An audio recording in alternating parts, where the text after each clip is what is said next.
Happy New Year, everybody. The first day of 2025. Hope everybody had a great night last night and are having a great New Year's Day. There is some interesting stuff to go over. One piece of news that by the time you're watching this, probably already have the answer to, but Xbox put out a very intriguing tweet about a midnight release. And of course, I'm filming this before midnight, so I'm not sure what it is at this moment, but let me know what that midnight release was if they announced it in the comments below. We'll take a look at that tweet and some of the predictions and see if anybody did get it right. Kojima's OG and the games that he's working on have been delayed, and this is because of the strike that happened earlier this year, the SAG-AFTRA strike, which makes sense because he uses actors in his games. It's very highly cinematic and everything, so the writing is very cinema-like. So that isn't surprising, but we have some information on that. Game Pass for 2025 is going to be insane. And I just want to go over the list because 2025, I'm very much looking forward to it. If Xbox can hit on everything that they have promised, it is going to be one of the greatest years in Xbox history, if not the greatest. And I think that they will take this year by storm, outdoing the competition. Again, if they hit on everything. You have PlayStation as well. We'll see if they have a showcase early this year, because I think that they could have a good 2025 if they have more content to put out. And then also you have Nintendo with the Nintendo Switch 2, which will be a huge thing that we will be talking about throughout the year.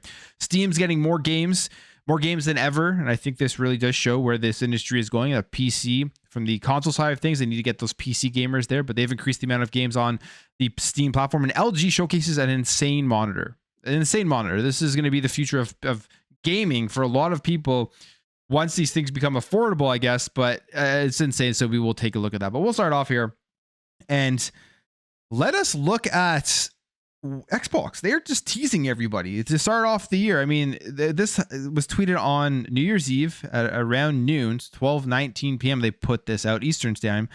And it's just a picture of Game Pass with 2025 and January 1st marked on the calendar. And it says anyone showing up for the midnight release. And who knows what that is. And again, by the time you're watching this, they saying midnight release. We probably already know. My first guess, the first thing that did come to mind was South of Midnight. It makes sense with the midnight release and everything, but I feel like that's just like a prominent game that they're trying to market and everything, that they wouldn't just shadow drop that randomly. So I don't think that will be it. If people are thinking there's some Call of Duty content, maybe World of Warcraft for console or something that is going to be going into the servers, all the Call of Duties from the old Call of Duties, the backwards compatible ones dropping into Game Pass, maybe some Marvel games. You go down here into the comments, you can see people saying which midnight. There's 12 of them. It's a pretty funny one. Call of Duty, maybe World of Warcraft. We have Fuzzy Belvedere here saying South of Midnight by Compulsion Games, which I think would be insane if they did that. I just don't know if it's in the best interest of the game, because a lot of people, it's New Year's Day, they're not going to be paying attention to that, and they will miss out right away on the hype for that game. They'll see it in a week or so, but I don't know if that's the best strategy if this is one of the premier games, but maybe because they have so many games coming out this year, they're just like, hey, we can do this. And this game's already been funded and we already have all of the financials in line for it. We can just shadow drop this and see how it does. They go down here, surprise drop. Everyone's saying Call of Duty. I think that's one of the main things people are thinking, all of the old Call of Duties, which would make sense. The games have been on sale. They've updated the servers. We've been talking about this for a while throughout 2024. And I wouldn't be surprised if that was something that they did do. It's a holiday. People aren't working. Be perfect to jump into some older Call of Duties. We go down here. A lot of people are saying South of Midnight. People say here Elden Ring. But I doubt that is it. Gear 6, definitely not that one. So, I mean, lots of shout outs here as to what people think is going to be, but very interesting. Hopefully it's something. Hopefully, because by the time you're watching this video, we will know what it is. So I hope the excitement isn't all for naught, but interesting if they were to start off the very beginning here of 2025 with a shadow drop into Xbox Game Pass. And this will be before we get the developer direct that is more than likely coming in the next couple of weeks, where we will get a lot more information about Xbox going throughout the year. And in fact, if we take a look, it's insane. I mean, you can, people who hate on Xbox or whatever, this cannot be denied as to how crazy Game Pass is going to be this year if they do hit on everything. If all of these games drop, it's going to be the greatest year that Xbox has ever had. So Xbox Game Pass in 2025 from Xbox Studios. We have Avowed, Doom the Dark Ages, Fable, South of Midnight, The Outer Worlds 2, Towerborn, and more. Think about Call of Duty as well will be in Xbox Game Pass, the upcoming one, and then potentially backwards compatible games. Just this list alone, let's say like Call of Duty, let's say they for some reason say, hey, we're not putting in Game Pass this year. Just this list alone is absolutely nuts, you have games for the entire year. You won't need to play anything else if you're interested in all of those games, of course. If you like the Xbox first party studios, this will keep you occupied. And hopefully they release at a high quality and that they are good games, similar to what they did here with Indiana Jones. But then what is even crazier, it's not just that. You also have third-party games that we already know that are going into the service in 2025. And there are a lot of ones I'm looking forward to right off of the bat here. 33 Immortals, that's coming to Game Pass. Adamfall looks great. Carry On, Citizen Sleeper 2, the Star Wars Vector, which looks awesome. One of my most anticipated games of the year, Claire Obscure Expedition 33. I can't wait for this one, and that one's coming out. Descenders Next, Eternal Strands, FBC Firebreak, Frostpunk 2 for the console, Little Rocket Lab, Lost in Random, The Eternal Die, Mixtape Nirvana Noir, Replace, Road 96, Sleight of Hand, Sniper Elite Resistance. That was one of those random announcements that we saw that was coming to Game Pass Day 1. Subnautica 2, a very cool game, the first one. Second one is coming over.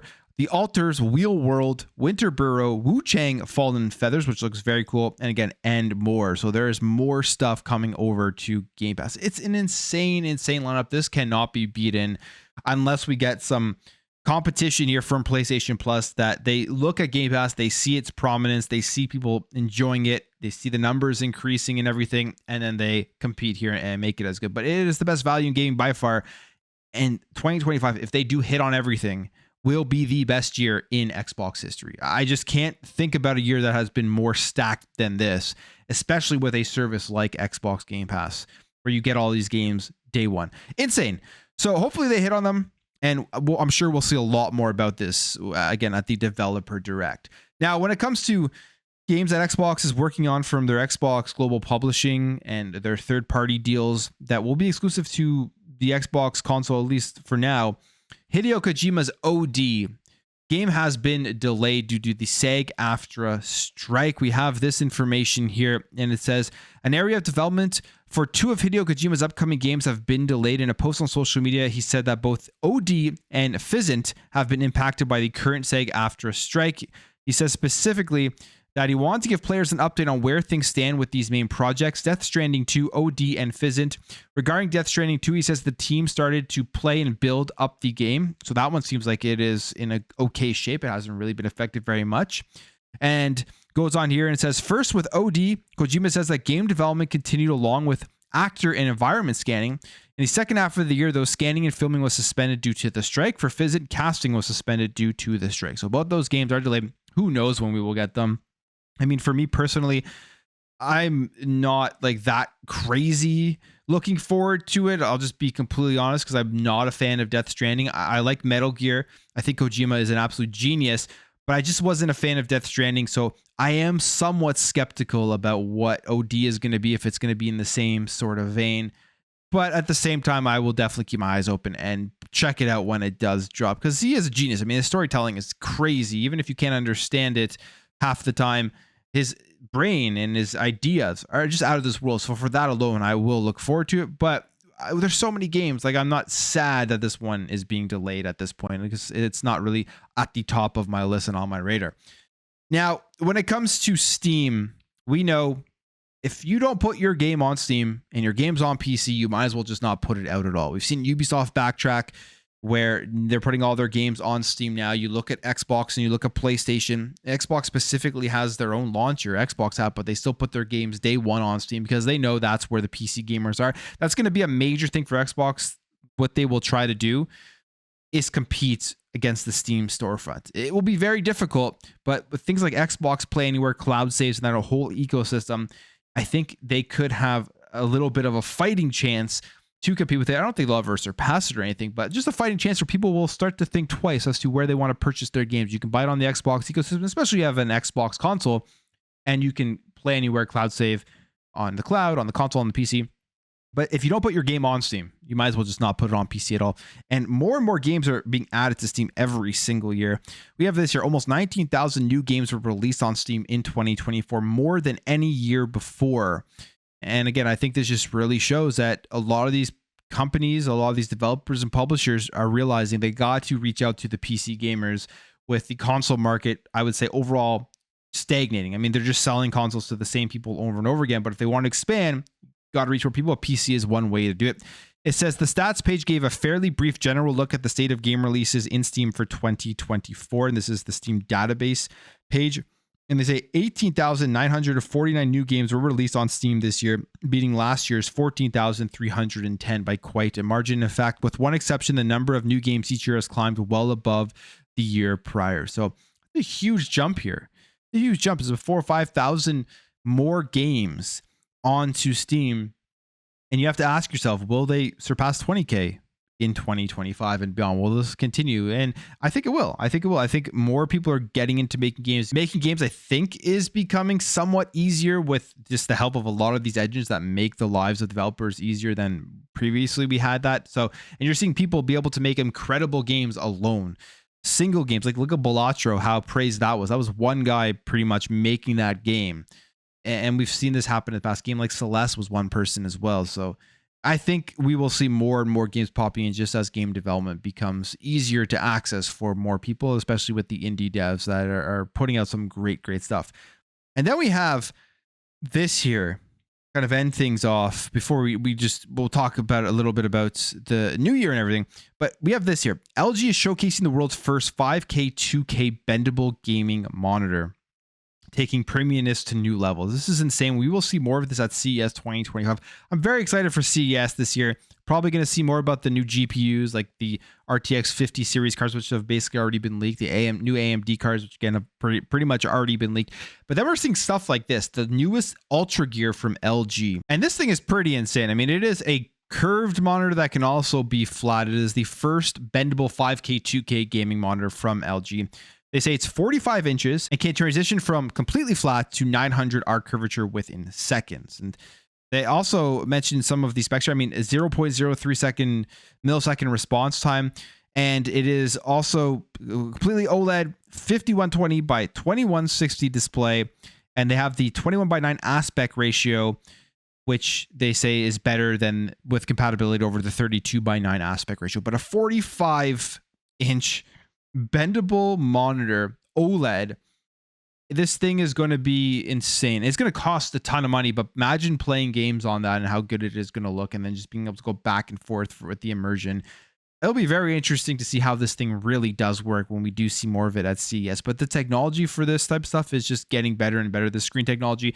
And then if you're looking at this and you're playing it on PC and stuff, you're going to have to really think about the compatibility issues with games. Will they be able to support all this stuff? But at the end of the day, this thing's crazy. And we're going to see more of this going forward from CES in 2025, especially when we think about the handheld showcase, which I'm very excited for, with Xbox showing up there, and maybe we'll see a look at their handheld. But the first week or so of January is going to be nuts. But yeah, it's a new year.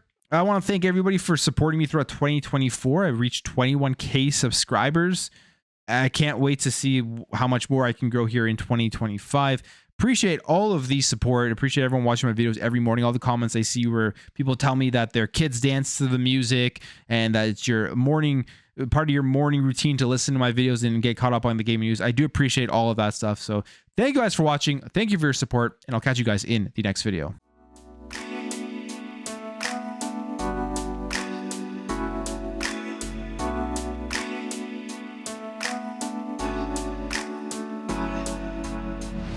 Bye.